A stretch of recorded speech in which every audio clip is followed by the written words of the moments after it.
अरे मुश्किल नहीं है कुछ भी इस दुनिया में, तू हिम्मत तो करके देख। ख्वाब बदलेंगे हकीकत में, तू मेहनत तो करके देख।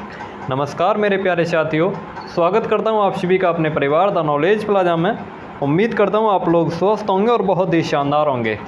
तो आप लोगों का 5वां कैप्सूल है। अभी तक आप लोगों को 4 कैप्सूल मिल चुके हैं। आज आप लोगों का 5वां कैप्सूल है। तो सभी लोग जल्दी से आ जाइए क्लास में और क्लास को एक बार शेयर कर दीजिए जिससे और भी लोग क्लास में आ जाएं। और जो लोग चैनल पे पहली बार आए हुए हैं वो लोग चैनल को सब्सक्राइब करके बेल आइकन प्रेस कर लेंगे जिससे आने वाली वीडियो की नोटिफिकेशन आपके पास समय से पहुंच सके। और देखिए आप लोगों को एक बार फिर से बता दूं, वैसे तो आप लोगों को पता चल ही गया होगा, आप लोगों का जो पेड बैच बना हुआ है उस पर ऑफ़र दे दिया गया है 21 मार्च तक। कब तक के लिए? 21 मार्च तक के लिए, यानी संडे को 11:59 तक के लिए आप लोगों को ऑफ़र दे दिया गया है। तो जो लोग पेड बैच को परचेज़ करना चाहते हैं, उस पर ज्वाइन होना चाहते हैं, तो वो लोग उसे 21 मार्च से पहले परचेज़ कर लेंगे तो उन लोगों को ऑफ़र में मिल जाएगा। और कल आप लोगों की मैथ की मैराथन क्लास होनी है। आप लोगों को लिंक तो मिल गया होगा। कल सुबह 6 बजे से आप लोगों की मैथ की मैराथन क्लास होनी है, तो उसमें आप सभी लोगों को आना है। चलिए साथी, अब शुरू करते हैं क्लास को। आप लोगों को जो भी क्वेश्चन कराए जा रहे हैं उनको अच्छे से तैयार करते रहिए साथी। ये आप लोगों के लिए बहुत ही इंपॉर्टेंट क्वेश्चन कराए जा रहे हैं, बिल्कुल क्रीम कराई जा रही है आपको। यह है संविधान दिवस कब मनाया जाता है। संविधान दिवस कब मनाया जाता है? आज आप लोगों की 6 बजे वाली क्लास नहीं चली थी। 6 बजे वाली क्लास एक दिन छोड़ के चलती है। अब देखिए आज फ्राइडे है, अब आप लोगों की क्लास सीधे चलेगी मंडे को। कब चलेगी? सीधे मंडे को चलेगी। सैटरडे संडे को ये एक भी क्लास नहीं मिलेगी आप लोगों को। आप लोगों को अपना रिवाइज करना है। और मैराथन क्लास मिलेगी आप लोगों को, सैटरडे को भी मिलेगी, कल भी मिलेगी और परसों भी मिलेगी। दोनों दिन आप लोगों को सुबह मैराथन क्लास मिलेगी। तो उसमें आप सभी लोगों को जो भी कराया जाएगा उसको तैयार करना है। मैराथन क्लास में आप लोगों को जो कराया जाएगा पूरा आप लोगों को कंप्लीट करा दिया जाएगा। जितना मैथ की मैराथन होगी ना उसमें पूरा आप लोगों को कंप्लीट करा दिया जाएगा। चलिए, तो संविधान दिवस कब मनाया जाता है साथी? संविधान दिवस मनाते हैं 26 नवंबर को।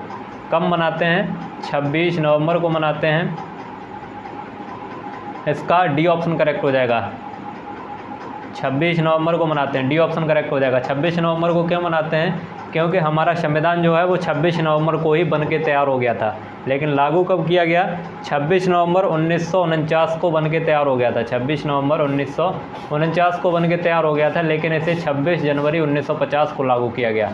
इसके पीछे बहुत बड़ी कहानी है एक, उसके बारे में बाद में फिर कभी चर्चा करेंगे। केवल आप लोग इतना याद रखिए कि हमारा संविधान दिवस कब मनाते हैं, तो संविधान दिवस 26 नवंबर को मनाते हैं। अगला क्वेश्चन देखिए, यह है विश्व पर्यावरण दिवस कब मनाया जाता है? विश्व पर्यावरण दिवस, वर्ल्ड एनवायरनमेंट डे, कब मनाते हैं? तो ये तो ज़्यादातर लोगों को पता होगा। विश्व पर्यावरण दिवस कब मनाया जाता है? 5 जून को मनाया जाता है। कब मनाया जाता है साथी? 5 जून को मनाया जाता है। बी ऑप्शन करेक्ट हो जाएगा इसका। नेक्स्ट क्वेश्चन देखिए, इसमें देखिए आपके सभी सब्जेक्ट के क्वेश्चन रहते हैं। 30 क्वेश्चन का कैप्सूल रहता है, उसमें आपके सभी सब्जेक्ट के क्वेश्चन रहते हैं जितने सब्जेक्ट हैं। यह है निम्न में से कौन सा राज्य चीन की सीमा को स्पर्श नहीं करता है? इनमें से कौन सा राज्य चीन की सीमा को स्पर्श नहीं करता है? हिमाचल प्रदेश, उत्तराखंड, उत्तर प्रदेश या सिक्किम? तो ये पूछ रहा है कौन सा राज्य चीन की सीमा को स्पर्श नहीं करता है।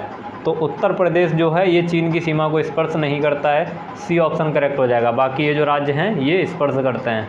अगला क्वेश्चन देखते हैं, भारत तथा पाकिस्तान के मध्य स्थित सीमा रेखा को क्या कहते हैं? भारत और पाकिस्तान के बीच में जो सीमा रेखा है उसे क्या बोलते हैं? डूरंड रेखा बोलते हैं, रेड क्लिफ बोलते हैं, मैकमोहन बोलते हैं, नन ऑफ दीज। तो भारत और पाकिस्तान के बीच जो सीमा रेखा है उसे क्या बोलते हैं साथी? आप लोग देखिए जल्दी से आंसर करते चलिए और क्लास को लाइक भी कर दिया करिए। क्लास को लाइक नहीं करते हो, ऐसे ही चले जाते हो। क्लास को लाइक करके जाया करिए। आप लोगों के लिए मैं इतनी मेहनत कर रहा हूँ। आप लोगों को अगर कोई चीज़ नहीं समझ में आती है तो आप लोग कमेंट सेक्शन में कमेंट करके बताइएगा। वैसे आप लोगों को मैं कोशिश तो पूरी करता हूँ सारी चीज़ें अच्छे से समझ में आए, फिर भी अगर आप लोगों को कोई दिक्कत होती है तो आप लोग बता दिया करिए। और जो लोग चैनल को अभी तक सब्सक्राइब नहीं किए हैं वो लोग चैनल को सब्सक्राइब कर लीजिएगा।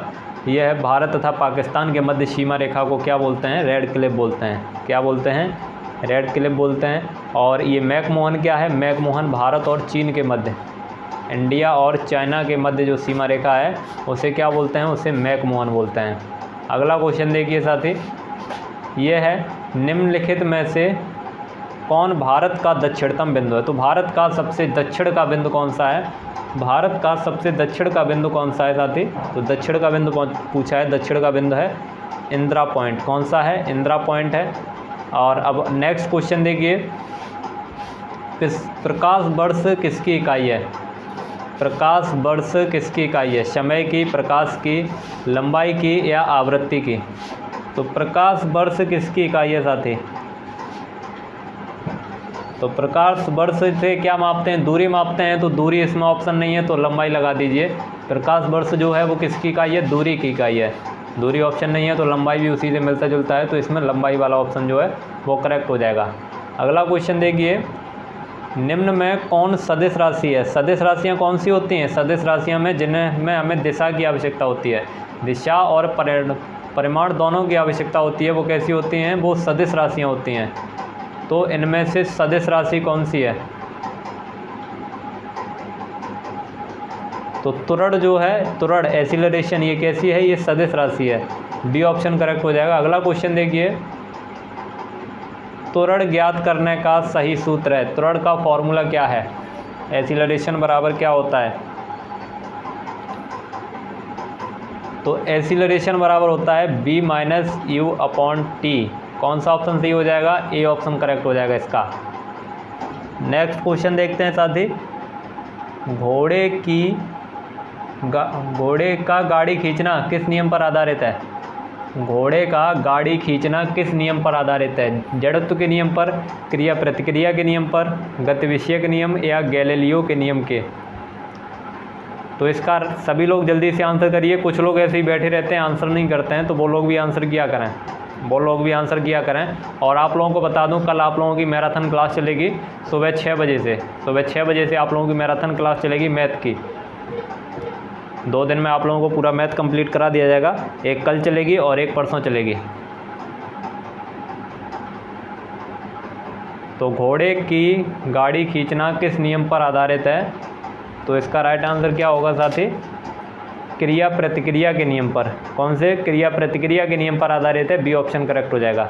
अगला क्वेश्चन देखते हैं, रॉकेट का उड़ना किस सिद्धांत पर आधारित है? रॉकेट उड़ता है, ये किस सिद्धांत पर आधारित है?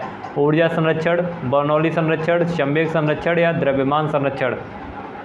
तो रॉकेट का उड़ना ये संवेग संरक्षण के सिद्धांत पर आधारित है। कौन सा सिद्धांत इसमें काम करता है? संवेग संरक्षण का सिद्धांत काम करता है। अब नेक्स्ट क्वेश्चन दिया हुआ है, आकार के अनुसार कौन सही है? आकार के अनुसार कौन सही है? 4 ऑप्शन दिए हुए हैं आप लोगों के पास। तो यहाँ पे देखिए, यहाँ पे आप लोग ऑप्शन में निकालेंगे। यहाँ पे इलेक्ट्रॉन की संख्या निकालिए। इलेक्ट्रॉन ऑक्सीजन में कितने होते हैं? ऑक्सीजन में 8 इलेक्ट्रॉन होते हैं। O माइनस में कितना होता है? O माइनस में 9 इलेक्ट्रॉन होता है। और O-2 में कितना होता है? इसमें 10 इलेक्ट्रॉन होता है। तो 8, 9, 10 इसमें उल्टा दिया हुआ है। ये वाला ऑप्शन नहीं सही होगा। जिसमें ज़्यादा इलेक्ट्रॉन होंगे उसका साइज़ उतना ही बड़ा होगा।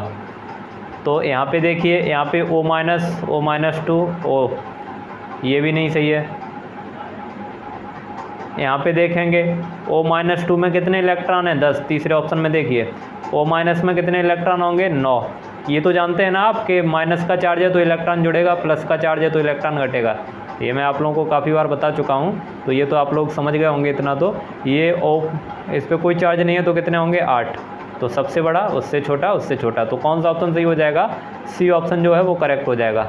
अगला क्वेश्चन देखिए साथी, कौन सा ऑक्साइड एम्फोटेरिक है? एम्फोटेरिक ऑक्साइड कौन सा है?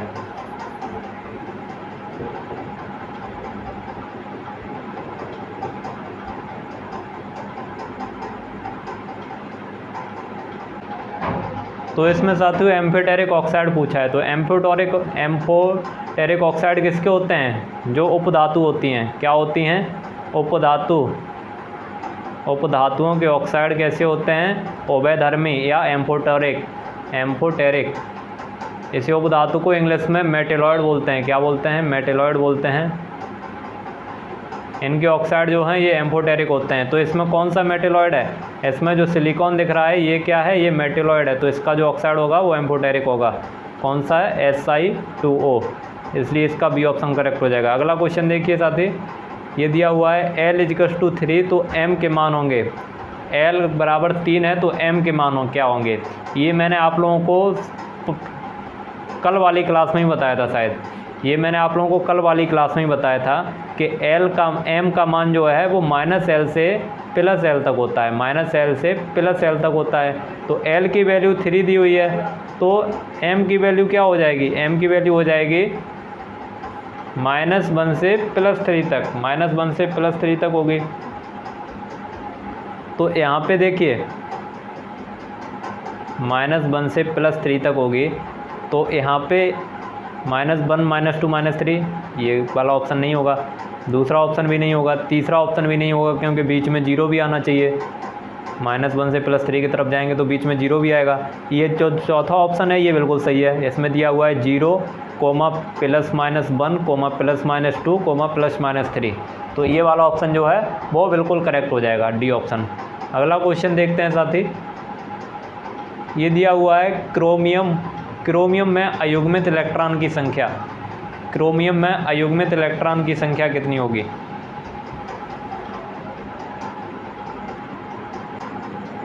तो यहाँ पे देखिए, अब यहाँ पे पूछा है अयुग्मित इलेक्ट्रॉन की संख्या कितनी होगी, तो इसका पहले तो इलेक्ट्रॉनिक कॉन्फ़िगरेशन करेंगे, क्रोमियम का इलेक्ट्रॉनिक कॉन्फ़िगरेशन करेंगे 1s2 2s2 2p6 3s2 3p6 4s2,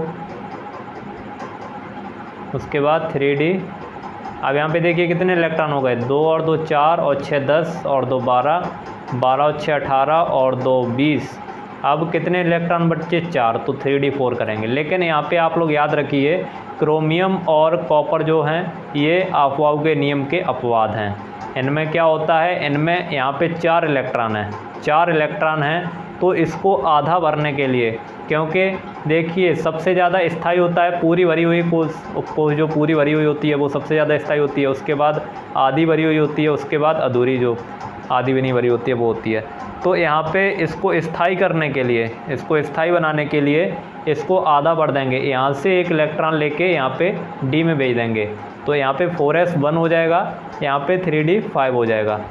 तो ये क्या है, ये एक्सेप्शन है, अफवाह के नियम का अपवाद है। अफवाह का नियम क्या है, इलेक्ट्रॉन ऊर्जा के बढ़ते हुए क्रम में प्रवेश करते हैं, लेकिन इनमें क्या होता है, इनमें s में पूरा नहीं भरा, उससे पहले इसको एक इलेक्ट्रॉन दे दिए। ऐसा ही कॉपर में भी होता है। तो यहाँ पे अयुग्मित इलेक्ट्रॉन निकालेंगे आप, तो अयुग्मित इलेक्ट्रॉन देखिए 5 तो इसका हो गया, 5 इसका हो गया और 1 इसका हो गया, s का 1 हो गया और 5 इसका हो गया, तो कुल कितने अयुग्मित इलेक्ट्रॉन हो गए, 6। तो इसका राइट आंसर क्या हो जाएगा साथी, 6, बी ऑप्शन करेक्ट हो जाएगा। अगला क्वेश्चन देखते हैं, ये दिया हुआ है यदि n बराबर 4 है तो कुल कितने कक्षक होंगे। यदि n बराबर 4 है तो कुल कक्षक की संख्या क्या होगी। तो बताइए साथी इसका आंसर। तो देखिए कक्षक की संख्या कैसे निकालते हैं। कक्षक की संख्या निकालने के लिए एक फॉर्मूला होता है 2n²। क्या होता है, 2n²। तो n की वैल्यू आपको दी हुई है, तो कक्षक की संख्या आप निकाल सकते हैं। 2 × n कितना दिया हुआ है, 4 का स्क्वायर। तो यहाँ पे अगर 2n² करेंगे, 2n², तो यहाँ पे कितना आ जाएगा, यहाँ पे 32 आ जाएगा। तो 32 क्या है, 32 इसमें इलेक्ट्रॉन बढ़ सकते हैं। इलेक्ट्रॉन कितने, 32 बढ़ सकते हैं। लेकिन केवल क्या पूछा है आपसे, केवल कक्षक पूछा है, तो कक्षक n² कितना हो जाएगा, n² हो जाएगा 4 का स्क्वायर बराबर 16। तो कुल कितने कक्षक होंगे, अगर n बराबर 4 है तो कक्षक की संख्या हो जाएगी 16। डी ऑप्शन करेक्ट हो जाएगा इसका। अगला क्वेश्चन देखते हैं, निम्न में किसको आत्महत्या की थैली कहते हैं। आत्महत्या की थैली किसे कहा जाता है, लाइसोसोम, माइटोकॉन्ड्रिया, क्रोमोसोम या नन ऑफ दीज। तो सभी साथी आंसर करिए इसका, आत्महत्या की थैली किसे कहा जाता है।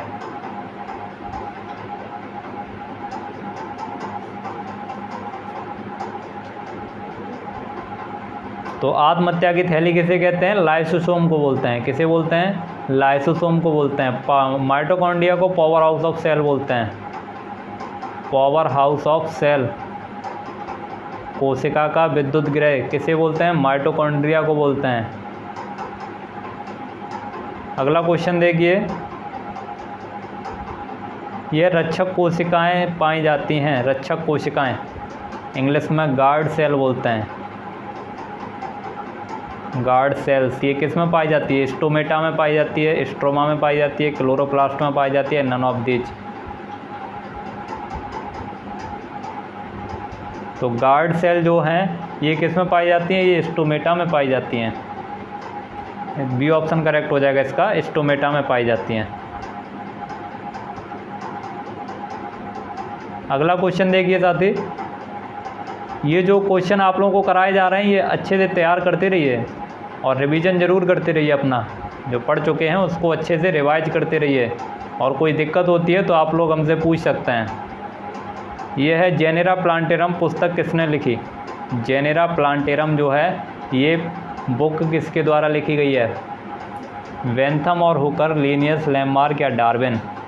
तो जेनेरा प्लांटेरम जो पुस्तक है ये लिखी गई है साथी बेंथम और हुकर के द्वारा। किसके द्वारा? बेंथम और हुकर के द्वारा। इंपॉर्टेंट क्वेश्चन है, आपको मैं काफ़ी बार करा भी चुका हूँ इसको। अगला क्वेश्चन देखते हैं, माइटोकॉन्ड्रिया नाम किसने दिया? माइटोकॉन्ड्रिया शब्द जो है ये किसने दिया? सी वेंडा ने, कोलिकर ने, अल्टमान ने या हक्सले ने? तो माइटोकॉन्ड्रिया शब्द पूछ रहा है साथी। माइटोकॉन्ड्रिया शब्द किसने दिया था? वेंडा ने दिया था। इसने वेंडा ने दिया था। हक्सले ने क्या कहा था? प्रोफेसर हक्सले जो थे इन्होंने माइटोकॉन्ड्रिया को, सॉरी माइटोकॉन्ड्रिया में नहीं थे ये, हक्सले जो थे इन्होंने प्रोटोप्लाज्म जीव द्रव्य को जीवन का भौतिक आधार बताया था। हक्सले ने क्या कहा था? जीव द्रव्य को जीवन का भौतिक आधार बताया था। और अल्टमान ने माइटोकॉन्ड्रिया को बायोप्लास्ट कहा था। अल्टमान ने माइटोकॉन्ड्रिया को बायोप्लास्ट कहा था। और माइटोकॉन्ड्रिया की खोज किसने की थी? तो माइटोकॉन्ड्रिया की खोज कोलिकर देखने को मिलता है आपको। चलिए तो फिर आगे चलते हैं साथी। नेक्स्ट क्वेश्चन देखिए, ये दिया हुआ है, जीन का कृत्रिम संश्लेषण किसने किया? जीन का कृत्रिम संश्लेषण किसने किया? रॉबर्ट हुक ने, वाटसन और क्रिक ने, डॉक्टर हरगोविंद खुराना ने या नन ऑफ दीज? तो जीन का कृत्रिम संश्लेषण किसने किया था साथी? सभी साथी इसका जल्दी से आंसर कर देंगे। और आप लोग शेयर भी करते रहिए क्लास को शेयर कर दीजिए। और जो लोग अभी तक चैनल को सब्सक्राइब नहीं किए हैं वो लोग चैनल को सब्सक्राइब कर लीजिए, और भी लोगों से चैनल को सब्सक्राइब कराइए। जीन का कृत्रिम संश्लेषण पूछ रहा है तो ये दिया था डॉक्टर हरगोविंद खुराना ने। किसने? डॉक्टर हरगोविंद खुराना ने किया था। इनको इस कृत्रिम संश्लेषण के लिए इन्हें नोबेल प्राइज़ भी दिया गया था। नोबेल प्राइज़ भी दिया गया था जीन के कृत्रिम संश्लेषण के लिए डॉक्टर हरगोविंद खुराना को। ये है इथियोलॉजी में किसका अध्ययन करते हैं? इथियोलॉजी में किसका अध्ययन करते हैं? तो इसमें करते हैं जंतुओं के व्यवहारों का अध्ययन। किसका? जंतुओं के व्यवहारों का अध्ययन इसमें किया जाता है। अगला क्वेश्चन देखिए, तंत्रिका तंत्र का अध्ययन किस में किया जाता है? तंत्रिका तंत्र नर्वस सिस्टम का अध्ययन किस में करते हैं? तो इसका तो नाम से ही दिख रहा है, न्यूरोलॉजी। किस में करते हैं? न्यूरोलॉजी में करते हैं। सी ऑप्शन करेक्ट हो जाएगा इसका। हिस्टोलॉजी में किसका अध्ययन करते हैं? पहला ही ऑप्शन दिया हुआ है। हिस्टोलॉजी में टिश्यू की स्टडी करते हैं। किसका? टिश्यू का अध्ययन किस में करते हैं? ऊतकों का अध्ययन हिस्टोलॉजी में करते हैं। अगला क्वेश्चन देखिए, कीटों का अध्ययन किस में करते हैं? कीटों का अध्ययन किस में करते हैं? ये भी सब लोगों को पता होगा, फटाफट आंसर कर दीजिए इसका। कीटों का अध्ययन किस में करते हैं? तो कीटों का अध्ययन किस में किया जाता है साथी? सब लोगों को पता होगा, एंटोमोलॉजी में करते हैं। किस में करते हैं? एंटोमोलॉजी में कीटों का अध्ययन किया जाता है। अगला क्वेश्चन देखिए, सेरीकल्चर से संबंधित है। सेरीकल्चर से संबंधित मछली पालन, रेशम कीट पालन, मधुमक्खी पालन या सूअर पालन? तो क्या आंसर होगा इसका साथी? सेरीकल्चर से संबंधित। तो सेरीकल्चर में क्या करते हैं? सेरीकल्चर में मधुमक्खी पालन का अध्ययन करते हैं। किसका? मधुमक्खी पालन का अध्ययन किस में करते हैं साथी? सेरीकल्चर में करते हैं। मछली पालन का अध्ययन किस में करते हैं? पीसीकल्चर में करते हैं, पीसीकल्चर। रेशम कीट पालन का अध्ययन किस में करते हैं? सॉरी, यहाँ पे रेशम कीट पालन है सेरीकल्चर। मधुमक्खी पालन तो एपीकल्चर होता है, मधुमक्खी पालन एपीकल्चर होता है, आपने बिल्कुल सही बताया। मधुमक्खी पालन जो है वो एपीकल्चर होता है, रेशम कीट पालन जो है वो सेरीकल्चर होता है। सेरीकल्चर में रेशम कीट पालन करते हैं। रेशम कीट का पालन कहाँ किया जाता है? तो ये शहतूत के पौधे पर करते हैं। कहाँ पे? शहतूत के पौधे पर रेशम कीट का पालन किया जाता है। और सूअर पालन का अध्ययन किस में करते हैं? पिगरी में करते हैं। अगला क्वेश्चन देखिए, ये दिया हुआ है एग्रोबायोटिक शब्द किसने दिया? एग्रोबायोटिक शब्द किसने दिया? डी कांडोल, वैक्समैन, लैमार्क या विटसन? तो एग्रोबायोटिक शब्द किसने दिया था साथियों?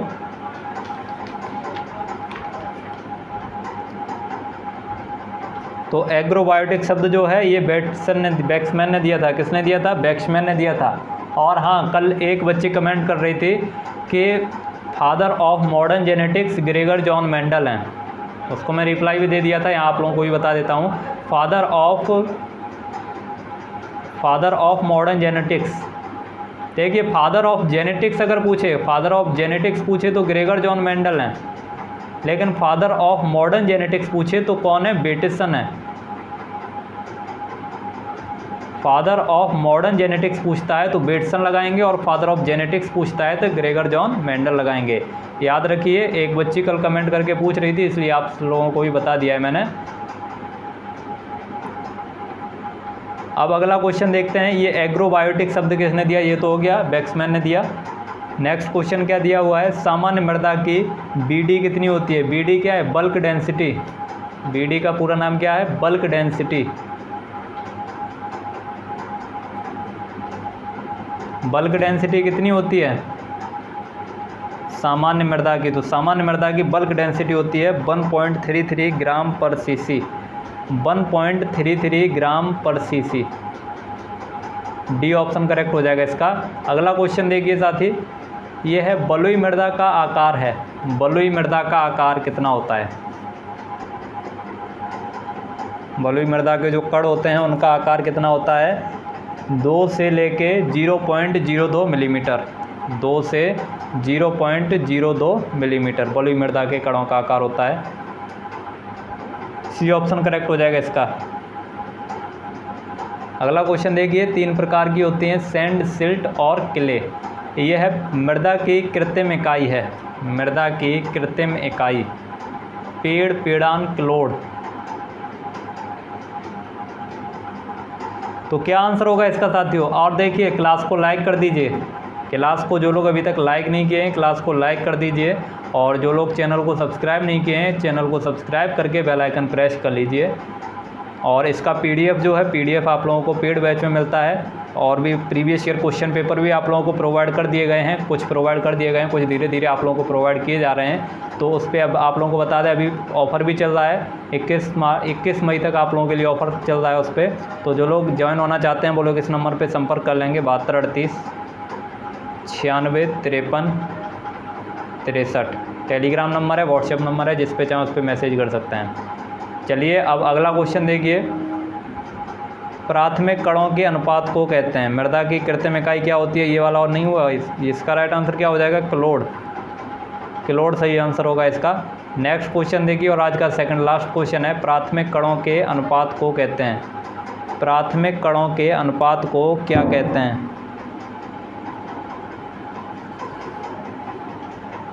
तो प्राथमिक कणों के अनुपात को मृदा गठन बोलते हैं। क्या बोलते हैं? मृदा गठन। बी ऑप्शन करेक्ट होगा। और आज का लास्ट क्वेश्चन देख लीजिए, सबसे ज़्यादा कुल रंध्रा विकास किस संरचना में पाई जाती है? तो किस संरचना में पाया जाता है? क्रम्बी संरचना। क्रम्बी संरचना जो है इसमें सबसे ज़्यादा पाया जाता है। बी ऑप्शन करेक्ट होगा।